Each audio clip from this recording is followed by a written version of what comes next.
Et alors? Tu remplis des papiers pour l'armée? A ricané mon cousin au barbecue. Je me suis essuyé les mains sur une serviette. Non, je pilote. Il a ri. Ah ouais? C'est quoi, ton indicatif? J'ai répondu, Iron Widow. Son père, un Navy SEAL, est devenu immobile. Mon garçon, excuse-toi maintenant. Il savait exactement qui j'étais. La fumée du grill s'élevait en volute dans le ciel d'après-midi de la Géorgie, se mêlant au rire et au bavardage de ma famille élargie, réunie pour le 4 juillet. Je me tenais près de la table de pique-nique, une assiette à la main, observant ma tante Linda retourner les hamburgers pendant que mes plus jeunes cousins couraient sous l'arroseur automatique, sur la pelouse. Cela faisait 3 ans que je n'avais pas assisté à l'une de ces réunions, et une partie de moi se demandait si revenir avait été une erreur. Mon cousin Derrick s'est approché, avec cette même démarche arrogante qu'il avait depuis le lycée. Il avait 23 ans maintenant, diplômé en marketing depuis 1 an, avec un sens de mesurer de sa propre importance. Son polo semblait coûter plus cher que toute ma garde-robe civile, et ses cheveux, parfaitement gominés, n'avaient pas bougé d'1 centimètre malgré l'humidité. « Jake, mec, ça fait une éternité », a-t-il dit, tendant la main pour une de ces poignées de main agressives qui sont en réalité une compétition. « Qu'est-ce que tu deviens? Toujours dans l'armée? » Ouais, toujours, ai-je répondu, en gardant un ton neutre. Cool, cool. Il a pris une bière dans la glacière, enlevant la capsule. Alors, tu fais quoi exactement? C'est quoi ton boulot? Je suis pilote.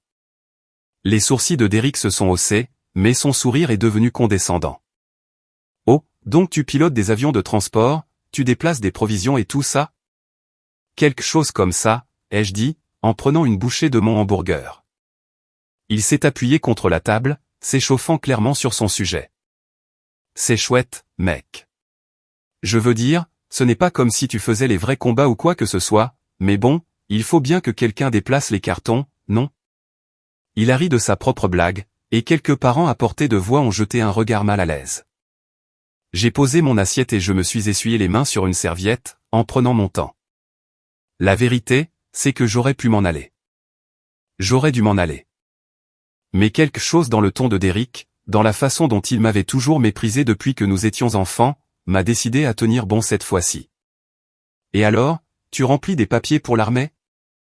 A poursuivi Derrick, son sourire s'élargissant tandis que quelques-uns de ses copains d'université s'approchaient pour se joindre à la conversation. Tu pousses de la paperasse toute la journée, dans un bureau climatisé. Non, ai-je dit doucement. Je pilote. C'est ça. C'est ça. Tu l'as dit. Tu pilotes les gros avions cargo. C'est cool, frérot. Respect. La façon dont il l'a dit montrait clairement qu'il n'avait aucun respect pour ce qu'il pensait que je faisais. Un de ses amis, un certain Brett dont je me souvenais vaguement du mariage de Derrick, est intervenu. Mec, le frère de ma copine est un vrai pilote. Il pilote des F-18. Ça, c'est la classe. Derrick a claqué des doigts. Oui, c'est de ça que je parle. Le vrai truc, pas les transports de matériel. Il s'est tourné vers moi, et je pouvais voir le défi dans ses yeux. Tu n'as jamais souhaité piloter les chasseurs? La vraie action? J'ai pris une longue gorgée d'eau, pour me donner un instant. Le soleil de l'après-midi nous tapait dessus, et quelque part derrière moi, mon neveu de 10 ans montrait à ses amis comment lancer un ballon de football. C'était censé être une réunion de famille paisible, mais Derrick n'avait pas fini. Allez, Jake. Ne sois pas timide. C'est quoi ton vrai grade? Qu'est-ce que tu fais vraiment? J'essaie juste de comprendre. Son ton était paternaliste, comme s'il parlait à un enfant qui devait expliquer sa peinture au doigt. Je t'ai dit que je suis pilote, mais comment on t'appelle? Vous avez des surnoms ou un truc du genre? Derrick a ri, donnant un coup de coude à Brett. Comme dans Top Gun? Tu as un indicatif? La conversation autour de nous avait commencé à s'éteindre. De plus en plus de membres de la famille prêtaient attention maintenant, et je pouvais sentir leurs yeux sur nous. Mon oncle Marcus, le père de Derrick, était de l'autre côté du jardin à parler à mon père, mais je l'ai remarqué jeter un coup d'œil dans notre direction. Oui, ai-je dit. J'ai un indicatif. Le sourire de Derrick s'est encore élargi. Ah, ouais. C'est quoi? Boîte de cargo. Pousse-papier. Ses amis ont ri sur commande, et j'ai senti ma mâchoire se crisper. Iron Widow. Les mots sont sortis, plats et simples, mais ils ont frappé l'air comme un coup de tonnerre. Le rire de Derrick a continué pendant environ 2 secondes de plus, avant qu'il ne se rende compte que personne d'autre ne riait. En fait, tout le jardin était devenu silencieux. Même les enfants semblaient sentir que quelque chose avait changé. L'oncle Marcus se dirigeait maintenant vers nous, son expression passant de la curiosité à quelque chose que je ne pouvais pas tout à fait déchiffrer. Mon père avait ce regard sur son visage, mi-fier, mi-inquiet, comme s'il savait ce qui allait arriver mais ne pouvait pas l'arrêter. Iron Widow. A répété Derrick, ricanant toujours mais avec moins d'assurance. C'est un nom un peu bizarre, mec. Pourquoi? Tu l'as choisi toi-même ou quoi? L'oncle Marcus nous a rejoints et a posé sa main sur l'épaule de Derrick. Sa poigne semblait assez forte pour laisser des marques. Mon garçon, a-t-il dit, sa voix portant le type d'autorité qui vient de 25 ans en tant que Navy SEAL, excuse-toi maintenant. Derrick avait l'air confus, regardant tour à tour son père et moi. Quoi? Papa, je lui demandais juste son travail. Ce n'est pas grave. As-tu la moindre idée de qui est Iron Widow? La voix de l'oncle Marcus a baissé d'un ton. As-tu la moindre idée de ce que tu viens de faire? De quoi tu parles? L'attitude arrogante de Derrick se fissurait, remplacée par un véritable désarroi. Brett, qui avait commencé à s'éclipser, s'est figé quand l'oncle Marcus lui a lancé un regard qui aurait pu arrêter un taureau en pleine charge. Les autres amis d'université que Derrick avait rassemblés autour de lui, comme des accessoires, sont soudain devenus très intéressés par leurs chaussures. Ma tante Linda avait complètement cessé de retourner les hamburgers, sa spatule suspendue en l'air. Même les enfants s'étaient tus, sentant que quelque chose d'important se passait, même s'ils ne comprenaient pas quoi. Je pouvais voir l'esprit de Derrick travailler, essayant de comprendre dans quel pétrin il s'était fourré. Il m'a regardé de nouveau, cherchant probablement sur mon visage un indice que tout cela n'était qu'une blague, que d'une seconde à l'autre, tout le monde allait rire et les choses reviendraient à la normale. Mais plus le silence s'étirait, plus sa façade assurée s'effritait. Marcus, peut-être qu'on devrait, a commencé mon père, mais l'oncle Marcus a levé une main. Non, Tom. Ton fils a mérité le droit d'être respecté, et mon fils doit apprendre ce qu'est le respect.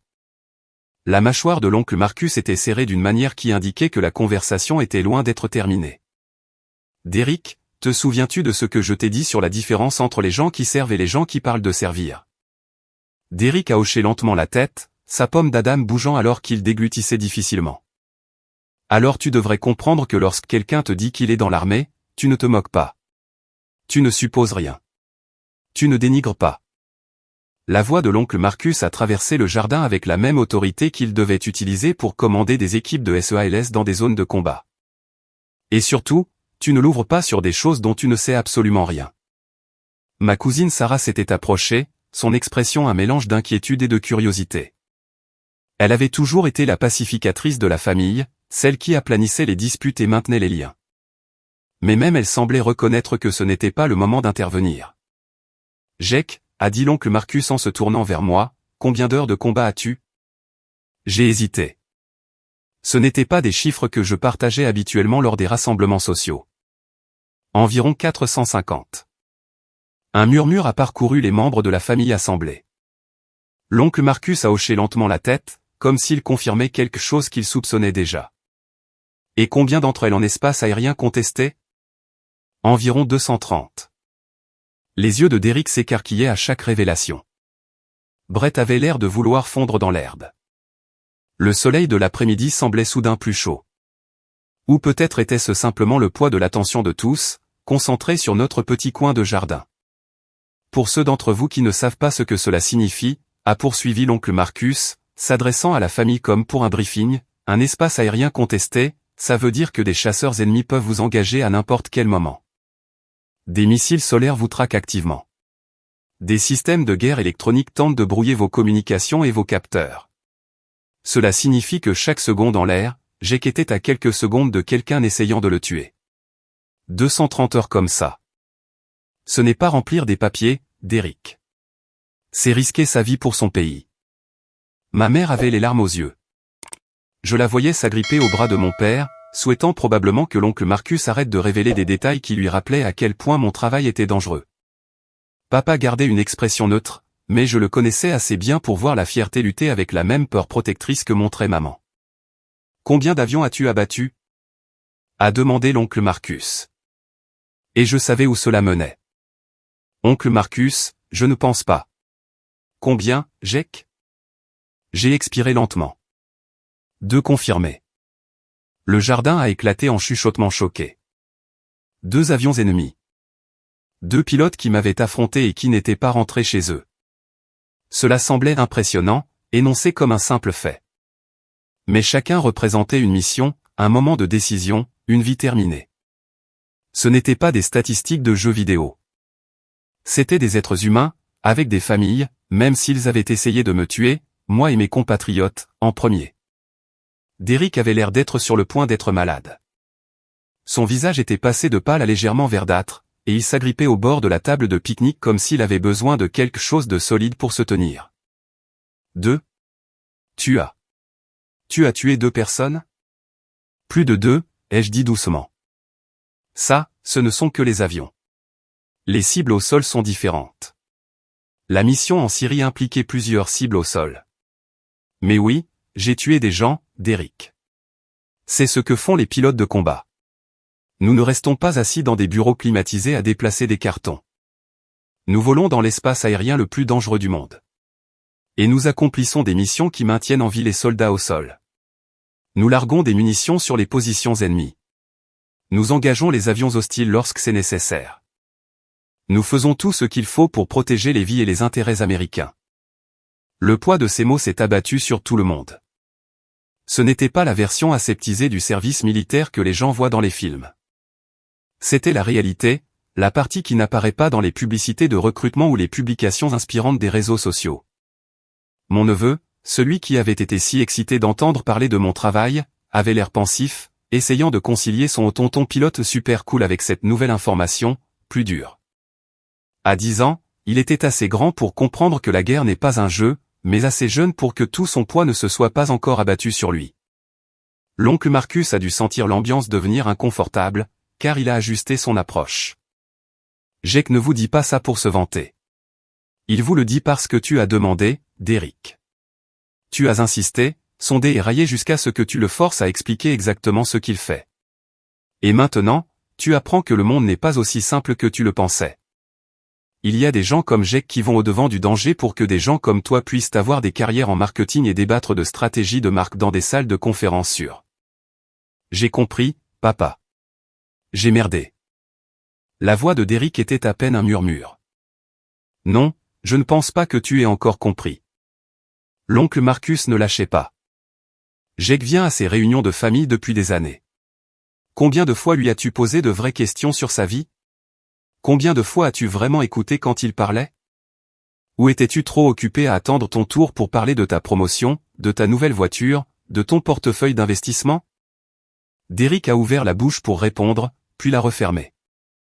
La réponse était écrite sur son visage. Il ne se souvenait pas d'une seule conversation significative avec moi qui ne tournait pas autour de lui. Ma tante Linda a finalement posé sa spatule et s'est approchée, posant sa main sur l'épaule de son mari. Marcus, chéri, peut-être devrions-nous laisser les garçons régler ça entre eux. Dans une minute, Linda. Le ton de l'oncle Marcus s'est légèrement adouci pour sa femme, mais son attention est restée fixée sur Derrick. Je veux m'assurer que cette leçon reste gravée, car si mon fils doit se promener en agissant avec supériorité, il ferait mieux d'être réellement supérieur. Et en ce moment, à côté de Jake, il n'en est même pas proche. Cela a durement touché Derrick. Je l'ai vu à la façon dont ses épaules se sont affaissées, à la façon dont il ne pouvait croiser le regard de personne. Une partie de moi avait pitié de lui. C'était une humiliation publique lors d'un événement familial, après tout. Mais une autre partie de moi, celle qui avait enduré des années de ses pics subtils et de ses commentaires condescendants, ressentait une sombre satisfaction en regardant son ego se dégonfler. Mon père s'est avancé, et je pouvais voir qu'il essayait de décider s'il devait aider ou laisser les choses se dérouler. L'oncle Marcus m'a regardé avec quelque chose qui ressemblait à de la vénération mêlée d'inquiétude. Il avait été dans les opérations spéciales assez longtemps pour savoir exactement ce que signifiait mon indicatif, même si la plupart des civils ne le savaient pas. Derrick, a dit lentement l'oncle Marcus, sans jamais me quitter des yeux. Ton cousin pilote un F-22 Raptor. Il n'est pas un pilote de cargo. C'est l'un des pilotes de chasse les mieux entraînés de l'United States Air Force. Et Iron Widow n'est pas juste un joli surnom. C'est un indicatif gagné au combat. La couleur a quitté le visage de Derrick. Brett et les autres copains d'université ont soudainement trouvé des raisons d'être ailleurs, s'éloignant comme de la fumée. Le jardin est resté étrangement silencieux, avec seulement le son lointain de la circulation et le carillon de quelqu'un pour briser le silence. Je veux dire, comment j'étais censé savoir? A balbutié Derrick. Tu aurais pu écouter quand il répondait à tes questions, a dit l'oncle Marcus. Tu aurais pu montrer un respect élémentaire au lieu de supposer que tu savais mieux. J'ai levé la main. Oncle Marcus, ce n'est pas grave. Il ne savait pas. Si, c'est grave, Jake. Ce garçon l'ouvre sur des choses qu'il ne comprend pas depuis qu'il a 15 ans. La mâchoire de l'oncle Marcus était serrée, et j'ai réalisé que cela ne concernait pas seulement aujourd'hui. Cela concernait des années d'attitude de Derrick, sa condescendance, son besoin d'être le plus intelligent dans chaque pièce. Derrick s'est tourné vers moi et, pour la première fois depuis que nous étions enfants, j'ai vu une humilité sincère dans ses yeux. Jake, je suis désolé. Je ne savais vraiment pas. Je pensais. Je ne sais pas ce que je pensais. Tu pensais que j'étais un gratte-papier, pas assez bon pour faire ce que tu considérais comme le vrai travail militaire, ai-je dit, en gardant ma voix calme. Tu penses ça de moi depuis que nous sommes adolescents. Tu te souviens quand j'ai dit à tout le monde à Noël que j'avais été accepté à l'Académie de l'Air Force? Tu as dit que c'était mignon et que je veuille jouer aux soldats. Derrick a grimacé. J'étais un gamin stupide. Tu avais 19 ans, et tu n'as pas beaucoup changé. L'oncle Marcus a relâché l'épaule de Derrick mais est resté planté entre nous comme un arbitre. Jake, voudrais-tu dire à ces gens ce que signifie Iron Widow? Parce que je pense que ce garçon a besoin de comprendre exactement à quel point il a dépassé les bornes. Je n'avais pas particulièrement envie de le faire. L'indicatif, l'histoire de combat, les missions classifiées, c'étaient toutes des choses que j'avais travaillé dur à laisser derrière moi quand je rentrais en permission. Mais en regardant les visages attentifs de ma famille, le teint pâle de Derrick et le signe de tête encourageant de mon père, j'ai réalisé qu'il était peut-être temps d'arrêter de me cacher.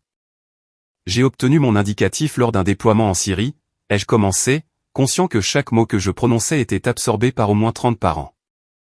Notre escadron fournissait un soutien aérien à une équipe des forces spéciales qui était clouée au sol par le feu ennemi. 3 avions sont entrés avant moi, et tous les 3 ont dû rompre le contact à cause des menaces de missiles solaires et d'un feu anti-aérien intense. Les systèmes de défense étaient trop denses, et les vecteurs d'approche étaient activement ciblés. Derrick me fixait comme s'il ne m'avait jamais vu auparavant. L'oncle Marcus hochait lentement la tête, clairement familier avec le type de scénario que je décrivais. L'équipe au sol était sur le point d'être submergée. Ils avaient peut-être 10 minutes avant que leur position ne soit complètement compromise, alors je me suis porté volontaire pour y aller. J'ai fait une pause, me souvenant du poids de cette décision, des calculs qui traversaient mon esprit alors que je poussais l'avion à ses limites.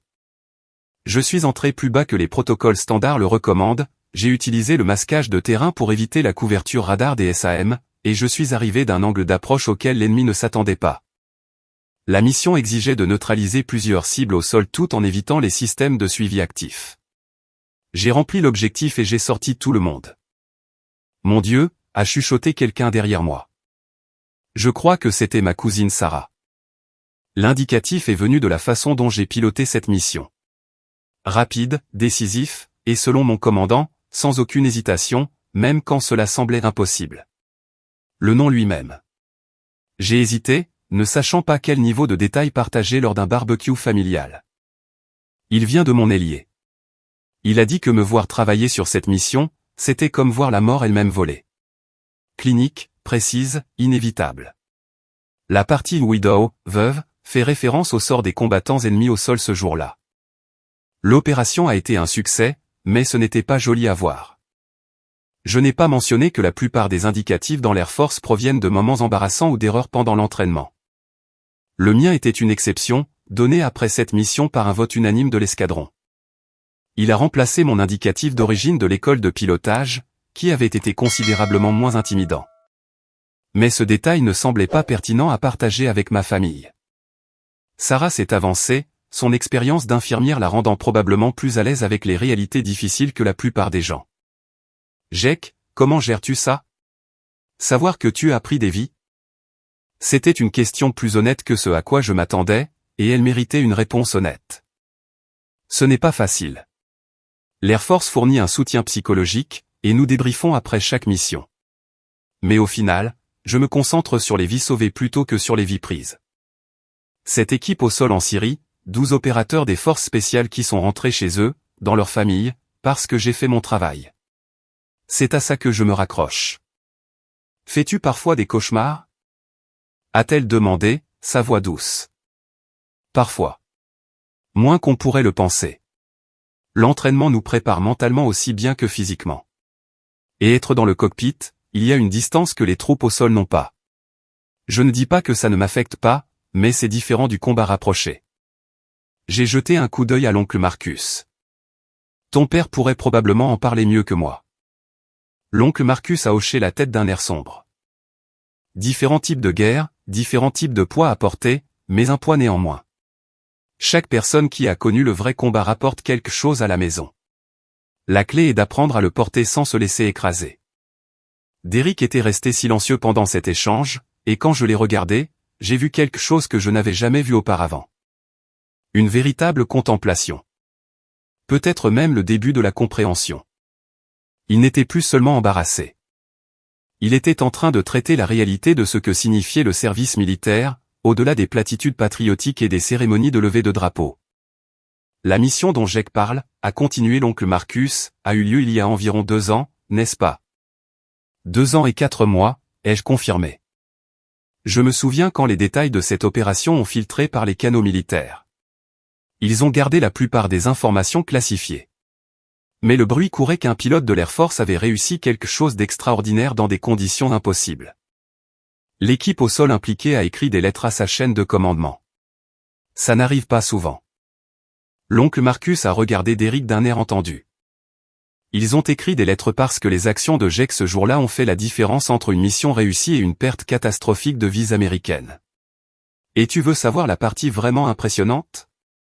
Derrick a hoché la tête, muet. Il volait en solo. Pas délié, à cause de problèmes mécaniques avec l'autre avion prévu pour son élément. Il est entré seul dans ce scénario de cauchemar, a réussi là où 3 autres n'avaient pas pu, et a ramené tout le monde sain et sauf. Ce n'est pas remplir des papiers, mon fils. C'est être le meilleur dans ce que tu fais quand les enjeux sont la vie ou la mort. Je me suis senti mal à l'aise. Oncle Marcus, j'apprécie le soutien, mais je ne faisais que mon travail. N'importe quel pilote de mon escadron aurait fait la même chose.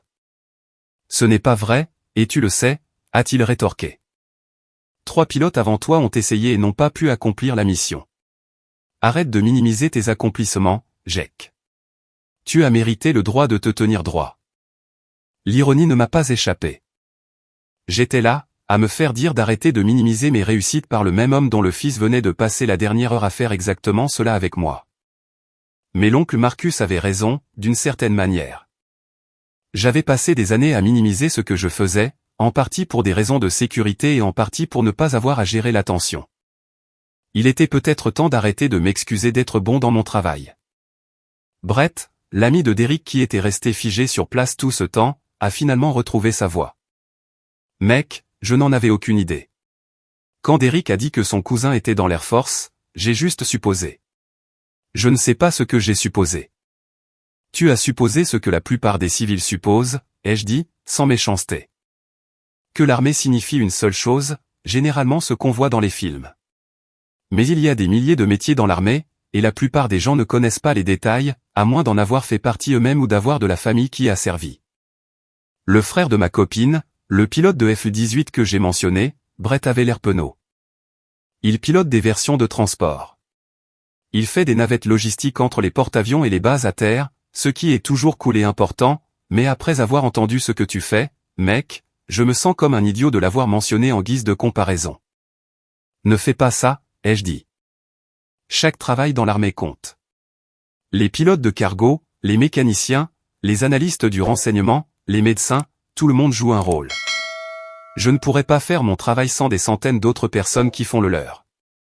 C'est ce que Derek ici ne comprend pas. Il ne s'agit pas d'avoir le travail le plus tape à accent grave-l'œil ou le titre le plus cool. Il s'agit de la mission. Derek a finalement repris la parole, sa voix plus assurée qu'auparavant. J'ai repensé à ce que tu as dit plus tôt, sur le fait que je ne t'ai jamais vraiment écouté. Tu as raison. Je ne pense pas avoir jamais eu une vraie conversation avec toi où je n'attendais pas simplement de parler de moi. Et ce n'est pas seulement avec toi. Je fais ça avec tout le monde. Au moins, tu le reconnais, a dit tante Linda, qui était restée à proximité pour surveiller la situation. La reconnaissance est le premier pas vers le changement. Comment as-tu su? M'a soudainement demandé Derek. Comment as-tu su que devenir pilote de chasse était ce que tu voulais faire? Parce que je suis là, avec mon diplôme de marketing et mon travail qui paie bien, et je réalise que je me fiche de tout ça. J'ai choisi cette carrière parce que ça avait l'air bien, parce que ça impressionnait les gens en soirée. Mais toi, tu as choisi quelque chose qui comptait. La vulnérabilité dans sa question m'a surpris. Ce n'était pas le Derek arrogant et confiant que je connaissais depuis 26 ans. C'était quelqu'un dont toute la vision du monde venait d'être ébranlée et qui essayait de comprendre la suite. Je l'ai su parce qu'à 16 ans, l'oncle Marcus m'a emmené dans un petit avion qu'il avait loué. Le souvenir est clair, comme si c'était hier. 5 minutes après le début de ce vol, je savais. Je le sentais dans mes os. C'était ce que j'étais censé faire. Tout le monde n'a pas ce genre de clarté, et ce n'est pas grave. Mais une fois que je l'ai eu, tout le reste n'était que du travail pour atteindre cet objectif. Je n'ai jamais ressenti ça pour quoi que ce soit, a admis Derek. C'est peut-être pour ça que j'ai été si méprisant envers les passions des autres. Je n'en ai pas moi-même. L'expression de l'oncle Marcus s'est légèrement adoucie. Alors il est peut-être temps que tu en trouves une. Tu as 23 ans, Derek. Tu as toute la vie devant toi. Mais tu dois arrêter de te comparer à tout le monde et découvrir ce qui compte vraiment pour toi. Pas ce qui a l'air bien sur le papier, pas ce qui impressionne tes amis, ce qui compte pour toi. Cela se transformait en séance de thérapie au milieu d'un barbecue du 4 juillet, mais personne ne semblait enclin à l'arrêter. Parfois, les familles ont besoin de ces moments d'honnêteté brute, même s'ils sont inconfortables, surtout s'ils sont inconfortables. L'oncle Marcus hochait la tête plus vigoureusement maintenant. Cette mission dont tu parles, j'en ai entendu parler par les canaux officiels. Les rapports d'après-action ont filtré par la Naval Special Warfare parce qu'elle impliquait des opérations conjointes. Ils n'utilisent pas de nom dans les briefings, mais ils parlent bien du pilote avec l'indicatif Iron Widow, qui a réussi ce que 3 autres pilotes disaient impossible. Il a regardé Derek avec une frustration à peine contenue. Ton cousin est un véritable vétéran de combat qui a sauvé des vies américaines sous le feu, et tu viens de te moquer de lui parce qu'il remplit des papiers. Derek avait l'air de vouloir que le sol l'avale. Je suis tellement désolé, Jack. Je n'en avais aucune idée. J'ai été un parfait crétin avec toi pendant des années et tu n'as jamais rien dit. Pourquoi ne m'as-tu pas dit ce que tu faisais vraiment? Parce que je n'ai pas besoin de me prouver quoi que ce soit à toi, ai-je dit simplement. Je sais ce que je fais. Mon escadron le sait. Les gens qui dépendent de moi le savent. Ton opinion ne change rien à tout ça. Mon père s'est alors avancé, posant sa main sur mon épaule. Jack, nous sommes tous fiers de toi. Mais peut-être aurais-tu pu dire quelque chose plus tôt. La moitié de la famille pense que tu travailles dans la logistique parce que tu ne corriges jamais personne. Je travaille dans un domaine classifié, papa. Je ne peux pas exactement annoncer les détails de mes missions lors des dîners. J'ai adouci mon ton parce que je savais qu'il était bien intentionné. Et honnêtement, je préférais quand les gens me sous-estimaient. Ça rendait la vie plus simple. De plus, en tant que major, je suis censé maintenir la sécurité opérationnelle, même avec la famille. Tante Linda s'est approchée avec un hamburger frais, décidant apparemment que la nourriture était la solution aux tensions familiales embarrassantes. Eh bien, je trouve que ce que tu fais est merveilleux, Jack. Et Derek, tu dois plus qu'une simple excuse à ton cousin. Tu lui dois ton respect. Je sais, maman. La voix de Derek était faible, rien à voir avec la confiance retentissante d'il y a 10 minutes. Jack, y a-t-il quelque chose que je puisse faire pour arranger ça? J'y ai réfléchi un instant, en regardant mon neveu lancer une autre passe chancelante à travers la pelouse. Tu peux arrêter de supposer que tu sais tout sur tout le monde. Tu peux écouter plus et parler moins, et peut-être que la prochaine fois que quelqu'un te dit ce qu'il fait, tu pourras le croire sur parole au lieu de décider que son travail n'est pas assez impressionnant pour toi. C'est juste, a admis Derrick. J'ai été un con avec toi en particulier, mais probablement avec beaucoup de gens. L'oncle Marcus a tapé sur l'épaule de son fils, bien qu'avec beaucoup moins de force qu'auparavant. C'est la première chose intelligente que tu as dite de la journée. Maintenant, excuse-toi correctement. Derrick s'est redressé, et je pouvais le voir essayer de retrouver un peu de dignité. Jake, je m'excuse sincèrement de t'avoir manqué de respect, à toi, à ton service, et à tout ce que tu as accompli. J'ai été ignorant et arrogant, et je n'avais aucun droit de te parler comme je l'ai fait. Tu es un homme meilleur que je ne l'ai cru, et je suis désolé qu'il ait fallu que mon père m'interpelle pour que je le voie. J'ai tendu la main, et cette fois, quand nous nous sommes serrés la main, il n'y avait aucune compétition. Excuses acceptées. Allons de l'avant. La tension dans le jardin s'est finalement dissipée, et la conversation a lentement repris. Mon neveu a accouru, le ballon de football à la main, complètement inconscient de ce qui venait de se passer. Tonton Jake, tu peux m'apprendre à lancer en spirale? Bien sûr, mon grand. Je lui ai lancé le ballon et lui ai montré comment saisir les lacets correctement. Pendant que je lui montrais le mouvement de lancer, j'ai surpris Derrick en train de regarder depuis la table de pique-nique, son air suffisant d'avant remplacé par quelque chose qui ressemblait à du respect, ou peut-être juste du choc. Le gamin avait 10 ans et était plein d'énergie, ses lancers étaient sauvages et enthousiastes, même s'il ne partait pas encore en spirale. L'oncle Marcus a tiré une chaise de jardin à côté de l'endroit où j'entraînais mon neveu. Tu as bien géré ça, Jake, mieux que je ne l'aurais fait à ton âge. J'ai appris en vous regardant, monsieur. Vous avez toujours dit que les meilleurs opérateurs sont ceux qui peuvent désamorcer une situation avant qu'elle ne devienne un problème. Il a gloussé. Je t'ai aussi appris quand il faut tenir bon. Derrick avait besoin d'entendre ça. Il a vécu toute sa vie sur son charme et ses relations familiales. Peut-être que ce sera un électrochoc. Peut-être, ai-je convenu, bien que je n'y croyais pas trop. Certaines personnes changent lorsqu'elles sont confrontées à leur propre comportement. D'autres deviennent simplement meilleures pour le cacher. Mon père nous a rejoints avec 3 bières. Eh bien, c'était plus mouvementé que ce à quoi je m'attendais pour un barbecue familial. Ta mère va me tuer de ne pas l'avoir prévenu que tu avais donné ton indicatif à Derrick. Je n'avais pas l'intention de le dire à qui que ce soit, ai-je dit. Derrick a insisté, et l'oncle Marcus a reconnu le nom. Absolument, a dit l'oncle Marcus en acceptant une bière. Tout s'il digne de son trident connaît Iron Widow. Il y a une raison pour laquelle ton nom revient dans les discussions tactiques. Ce que tu as fait ce jour-là a sauvé des vies américaines, et tu l'as fait quand tout le monde disait que c'était impossible.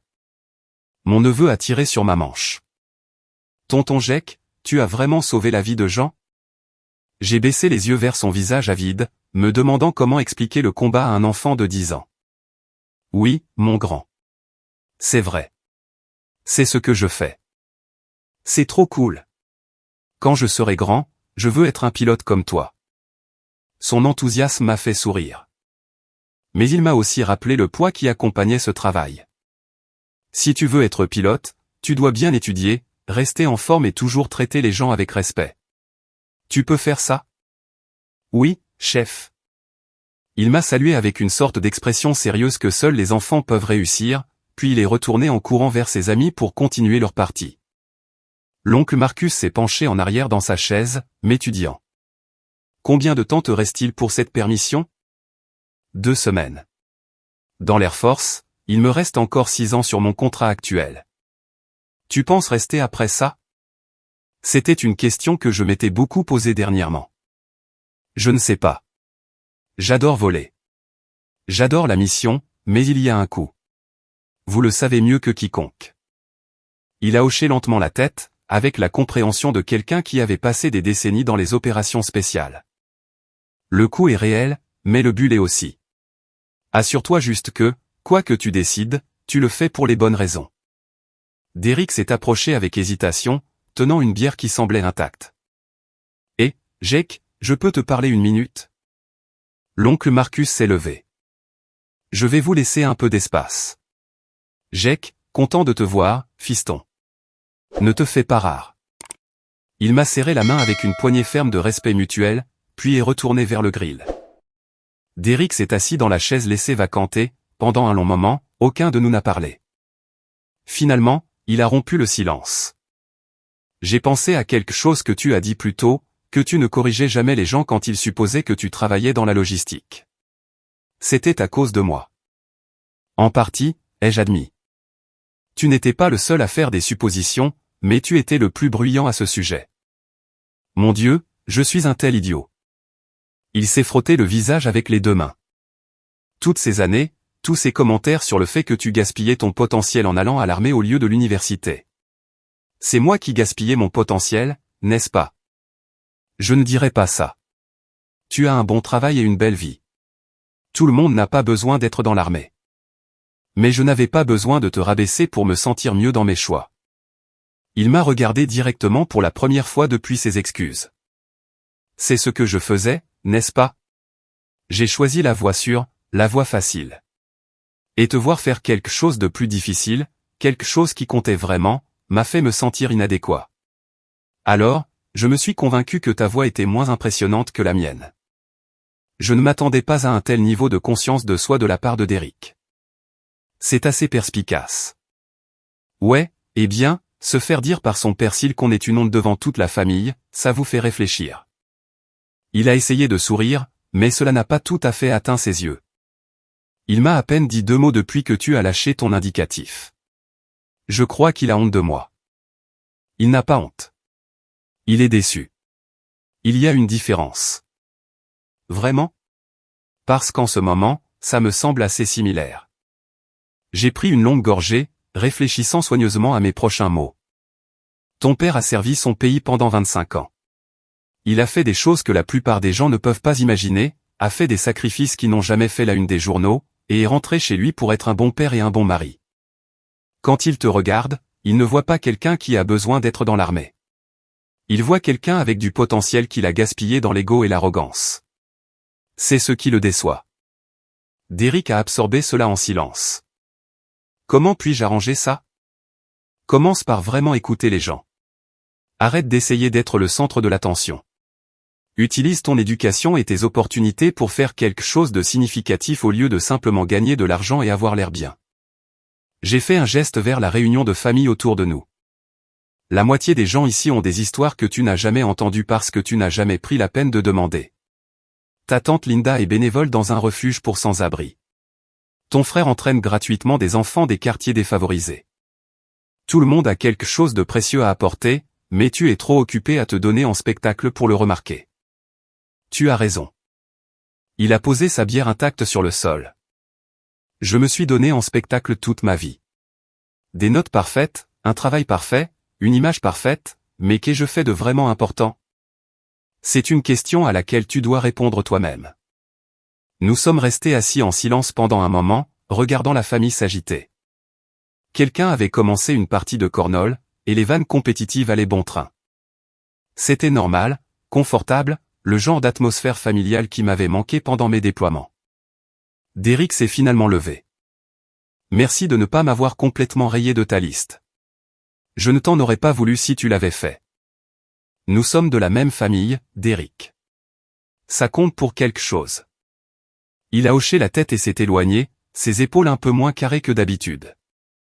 Je l'ai regardé partir, me demandant si cela changerait vraiment quelque chose ou si nous reviendrions aux mêmes dynamiques au barbecue de l'année prochaine. Ma mère est apparue avec une part de sa célèbre tarte aux pommes. J'ai entendu dire que tu avais fait des vagues. Ce n'était pas vraiment prévu. Bien. Ton père est là-bas en train de se vanter auprès de quiconque veut bien l'écouter maintenant. Je jure qu'il a déjà raconté l'histoire d'Iron Widow 3 fois, et il ajoute des détails qui n'y étaient certainement pas la première fois. Elle s'est assise à côté de moi, équilibrant sa propre part de tarte. Ça va? Je vais bien, maman. Juste fatigué de prétendre être moins que ce que je suis pour mettre les autres à l'aise. Tu as toujours fait ça, même quand tu étais enfant. Tu te souviens quand tu as gagné le concours de sciences en 4e. Mais tu as dit à tout le monde que c'était juste de la chance. J'avais oublié ça. Ouais, eh bien, Derrick m'avait dit que j'étais un intello de m'intéresser à la science. C'était plus facile de le prendre à la légère que de supporter ses taquineries. Et tu as fait ça depuis, tu te fais petit pour que Derrick et les gens comme lui ne se sentent pas menacés. Elle a posé sa main sur mon genou. Je suis fier de toi pour t'être défendu aujourd'hui. Même si cela a donné à ton père de nouvelles raisons de se vanter. Il va être insupportable, n'est-ce pas?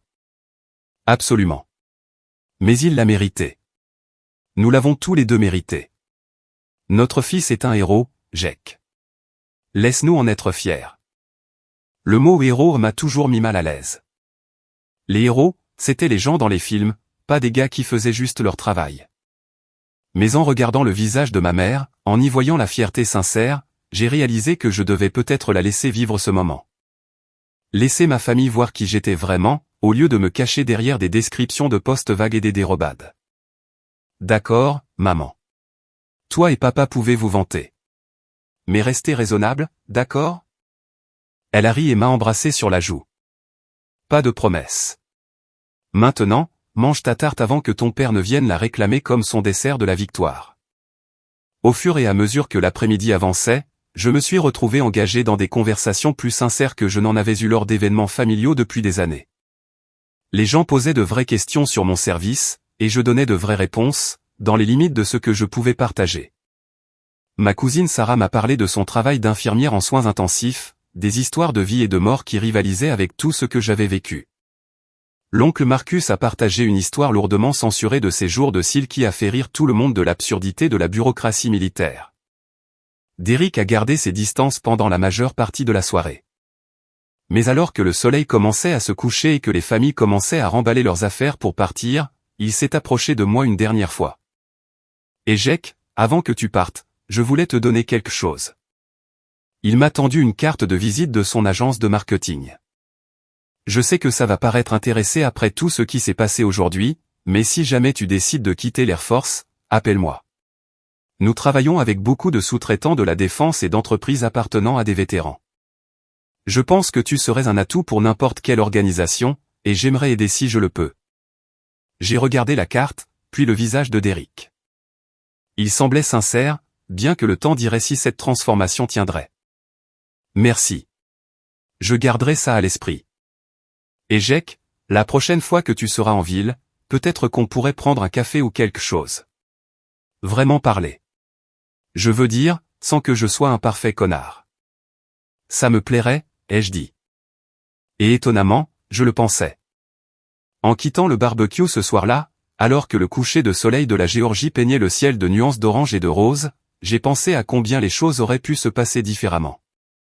J'aurais pu rester silencieux, laisser les suppositions de Derrick me glisser dessus comme je l'avais fait pendant des années. Mais quelque chose aujourd'hui, la compréhension immédiate de l'oncle Marcus et l'encouragement silencieux de mon père, m'avaient donné la permission d'arrêter de me cacher.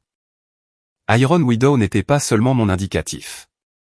C'était la preuve que j'avais affronté des obstacles impossibles et que j'en étais sorti victorieux. Il représentait chaque heure d'entraînement, chaque décision difficile, chaque mission où l'échec n'était pas une option. Les moqueries de Derrick n'avaient rien diminué de tout cela. Au contraire, sa réaction quand il a appris la vérité a validé tout ce pourquoi j'avais travaillé. Mon téléphone a vibré avec un texto de l'oncle Marcus. Fier de toi, Jake. Il faut un vrai courage pour rester humble quand on a toutes les raisons de se vanter. Mais il faut aussi du courage pour se défendre quand quelqu'un dépasse les bornes. Tu as montré les deux aujourd'hui. J'ai souri au message. Venant d'un homme comme l'oncle Marcus, cela signifiait tout. 2 semaines plus tard, de retour à la base pour préparer mon prochain déploiement, j'ai reçu un colis inattendu. À l'intérieur se trouvait une photo encadrée du barbecue, une photo que je ne savais pas avoir été prise. Elle me montrait en train de démontrer le lancer de football à mon neveu, avec l'oncle Marcus et mon père qui regardaient depuis leur chaise de jardin. Tout le monde était détendu et heureux. Au dos, ma mère avait écrit « Nous sommes fiers de qui tu es. Pas seulement de ce que tu fais. Mais nous sommes fiers de ça aussi. Amour, maman et papa. » En dessous, d'une autre écriture, Derrick avait ajouté « Merci pour la leçon d'humilité. Je travaille à devenir meilleur. On se voit à Noël. D. J'ai placé le cadre sur mon bureau, juste à côté de mes ailes de pilote et de l'écusson de mon escadron. Des rappels de différents types de batailles, de différents types de victoires. L'armée m'avait appris à voler, à me battre et à commander. Mais ma famille, même les membres difficiles de ma famille, m'avaient appris quelque chose d'également important, quand parler et quand se taire, et que savoir faire la différence était une forme de courage en soi. Le lendemain matin, lors de notre briefing de prévol, mon commandant d'escadron m'a demandé si j'avais passé une bonne permission. Oui, mon colonel, ai-je répondu. J'ai renoué avec ma famille, mis certaines choses au clair. Il a hoché la tête avec approbation. Content de l'entendre, Iron Widow. Nous avons besoin de toi au top pour ce déploiement. Autour de la pièce, mes camarades pilotes étaient assis, prêts, chacun avec son propre indicatif gagné par le sang, la sueur et des missions impossibles. Vipé, Ghost, Phoenix, Hawk. Nous étions une collection de guerriers qui n'avions pas besoin de nous prouver quoi que ce soit à quiconque en dehors de ces murs. Mais de temps en temps, il était bon de rappeler au monde extérieur que nous existions, que nous étions là, à protéger des libertés qu'il tenait pour acquises. Derrick ne comprendrait probablement jamais complètement ce que je faisais ou ce que cela coûtait. Mais peut-être que ce n'était pas grave. Peut-être que son chemin pour devenir une meilleure personne n'exigeait pas qu'il connaisse chaque détail du mien. Les excuses suffisaient. L'effort de changer suffisait. Alors que je m'attachais dans mon avion cet après-midi-là pour un vol d'entraînement, le poids familier du casque se posant sur ma tête, j'ai pensé à mon neveu qui disait vouloir être un pilote comme moi. Peut-être qu'un jour il le serait.